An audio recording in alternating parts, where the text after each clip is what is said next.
એક એવું મંદિર કે જ્યાં 1 ફૂટની ચૂંદડી 10 ફૂટની થઈ ગઈ હતી। હા મિત્રો, હું વાત કરી રહ્યો છું મહેસાણા જિલ્લાના મરતોલી ગામે આવેલા ચેહર માતાના પવિત્ર મંદિરની। લોકવાયકા મુજબ આ મંદિરનો ઇતિહાસ 900 વર્ષથી પણ વધુ જૂનો માનવામાં આવે છે। કહેવાય છે કે ચેહર માતા વખડીના ઝાડ નીચે ફૂલોના ઢગલા રૂપે પ્રગટ થયા હતા અને ગામના લોકોને પરચો આપ્યો હતો। આજે પણ એ વખડીનું ઝાડ વર્ષો જૂનું હોવા છતાં અખંડિત છે, જેને ભક્તો માતાનો ચમત્કાર માને છે।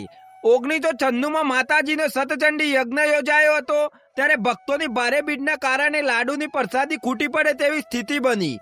ત્યારે મહાદેવ બાપાએ માતાજીનો દીવો કરી માત્ર 5 લાડુ ઉપર 1 ફૂટની ચૂંદડી ઓઢારી અને પછી થયો એવો ચમત્કાર કે એ ચૂંદડી 10 ફૂટ જેટલી વધી ગઈ અને હજારો ભક્તોએ પ્રસાદ લીધો છતાં લાડુ ખૂટ્યા નહીં। આજે પણ એ ચૂંદડી અને લાડુ અહીં દર્શન માટે રાખવામાં આવ્યા છે।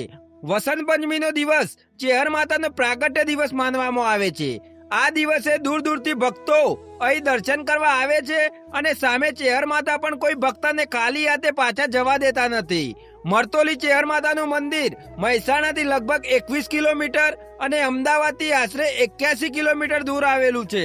જો તમે આ બાજુ આવો તો ચેહર માતાના દર્શન અવશ્ય કરજો। જય હો કેશર ભવાની ચેહર માતા।